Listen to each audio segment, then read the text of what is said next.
नमस्कार दोस्तों, साल 1827 की बात है। James Louis east India company में भर्ती हुए। सोल्जर एक दिन अपने कंपनी के कारनामे से तंग होकर चुपके से आर्मी कैंप छोड़कर भाग जाते हैं। अंडर कवर रहने के लिए वह अपने नाम तक बदल डालते हैं और वो करने लगते हैं जो उनका फैशन था। लगभग 2 साल तक वह ट्रेवल करने के बाद 1829 में ये पंजाब के रीजन में पहुंचते हैं। यहाँ उन्हें अनजान प्राचीन शहर का खंडहर देखने को मिलता है। इन्हें कोई आइडिया नहीं था कि ये रूम कितना पुराना है, लेकिन इन्हें हिस्ट्री का बड़ा शौक था। ये डॉक्यूमेंट्री करने लगते हैं कि हमने क्या देखा था। नोट्स लिखने लगते हैं, ड्राइंग बनाने लगते हैं। जेम्स लुइस के द्वारा बनाए गए स्क्रीन पर देख सकते हैं। जेम्स लुइस इस बात से बेखबर थे कि उन्होंने हड़प्पा के प्राचीन शहर को खोज निकाला है। इसके करीब 100 साल बाद 1920 में ही था कि दुनिया को और जानकारी पता चलती है। इस रिसेंट सिविलाइजेशन के बारे में जॉन मार्स को ये साइट डायरेक्ट पॉइंट किया गया और उन्हें इंडियन आर्कियोलॉजिस्ट की मदद से इस हड़प्पा के खंडहर को सर्वे किया तो पता चला कि एक्चुअली में यह 5000 ईयर्स से भी ज्यादा पुराना है। इसी बीच इंड्स नदी के किनारे एक और हिस्टोरिकल साइट का खोज होता है जहां पे इंसानों की हड्डियों का ढेर पाया गया था और उस जगह को नाम दिया गया मोहनजोदड़ो यानी the mount of the dead. पता चला कि इन जगहों पर दफन हुए एक ऐसा सिविलाइजेशन का सबूत है जिसके बारे में कोई कुछ नहीं जानता। और क्योंकि यह इंड्स नदी के किनारे पाए गए इंड्स नदी के सिविलाइजेशन को नाम दिया गया इंड्स वैली सिविलाइजेशन। आज बहुत सी बातें जानते हैं सिविलाइजेशन के बारे में, स्कूलों में किताबों में पढ़ाया भी जाता है, लेकिन ये दो चीज अभी भी बहुत बड़ा रहस्य है।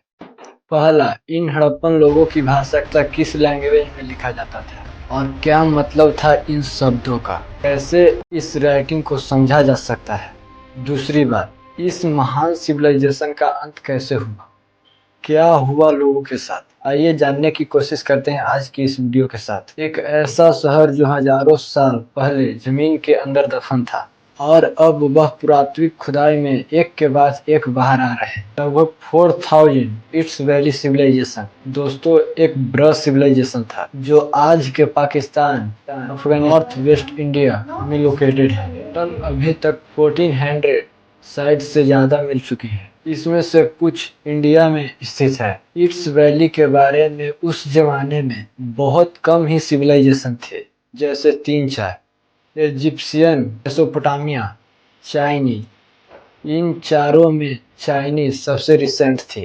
तो सबसे पुराने सिविलाइजेशन में इट्स वैली, इजिप्शियन और मेसोपोटामिया को ही गिना जाता है। इंसानों के बाद 2016 में आईआईटी खड़गपुर और एस स्टडी में आर्कियोलॉजिस्ट डेटिंग टेक्निक का इस्तेमाल किया था, जिसके बाद उन्होंने कहा कि इट्स वैली सिविलाइजेशन 8000 साल से भी ज्यादा पुराना हो सकता है। ऐसा एविडेंस पाया गया कि फार्मिंग सेटलमेंट जो हुई थी वो 7000 बीसी में हुई थी। आज के दिन ये हर स्टेट में पाया जाता है। उस समय ज्यादा शहरों की डेवलपमेंट नहीं हुई थी, बस एग्रीकल्चर टूल होते हुए देखे जाते थे। तो 7000 बीसी से लेकर 5500 बीसी तक का जो समय है जिसे प्री हड़प्पा फेज बुलाया जाता है। आर्कियोलॉजिस्ट को कहना है कि अर्बनाइजेशन की शुरुआत 5500 बीसी से हुई थी, जब पब्लिक बिल्डिंग बनाए गए थे और ट्रेडर्स बनाए गए थे। 2600 बीसी तक की इसकी सभ्यता इतनी एडवांस हो गई थी कि उनके शहरों में मल्टी स्टोरेज बिल्डिंग हुए करते थे। जिन ईंटों का ये इस्तेमाल करते थे घर बनाने के लिए, उससे स्टाइलिश मैनेजमेंट होती थी। एक ही साइज के ईंट होती थी। हर घर के अंदर टॉयलेट होता था, नहाने की जगह होती थी, पब्लिक कुएं होते थे जहाँ पे हर लोग पानी पी सके, डस्टबिन बनाए गए थे जहाँ पे हर लोग कूड़े फेंक सके।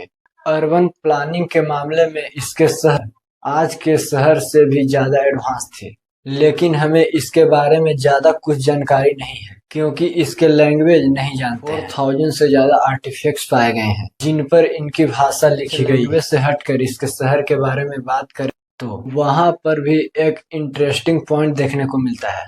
जितने भी शहर पाए गए हैं उन सभी में एक सिमिलर पैटर्न देखने को मिला। हर शहर में दो बड़े हिस्से, एक लोअर माउंट जिसे बनाया गया था जिसके चारों ओर बॉर्डरिंग वॉल है, और दूसरा इस एरिया के अंदर बना एक किला जो थोड़ा ऊपर उठकर बना है। और अब हम आते हैं सबसे बड़ी मिस्ट्री पर कि आखिर इस सभ्यता का अंत कैसे हुआ। आर्कियोलॉजिस्ट रिकॉर्ड हमें बताती है 900 बीसी से 1300 बीसी के बीच में अचानक से रैपिड डिक्लाइन देखने को मिलता है। इस समय के बाद इस सिविलाइजेशन में शहरों की प्लानिंग बिल्कुल खत्म हो चुकी थी। मेसोपोटामिया से ट्रेड लिंक्स टूट चुकी थी और 1800 तक शहरों को खाली करवा दिया गया था। इसके बाद बीसी के बाद यह सिविलाइजेशन कम्प्लीटली खत्म हो जाता है।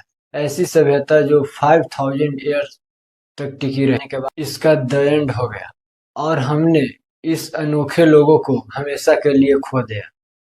टाइम के साथ साथ सेटलमेंट जमीन में दफन हो गया और इसके ऊपर नए सिविलाइजेशन निकल के आए, और ऐसे ही हजारों सालों बाद जेम्स लुइस ने इसको दोबारा से खोज की। अगर आपको हमारे ये वीडियो पसंद आया हो तो वीडियो को एक लाइक करके चैनल को सब्सक्राइब जरूर कर दीजिएगा। तब तक के लिए धन्यवाद। मिलते हैं अगले वीडियो में।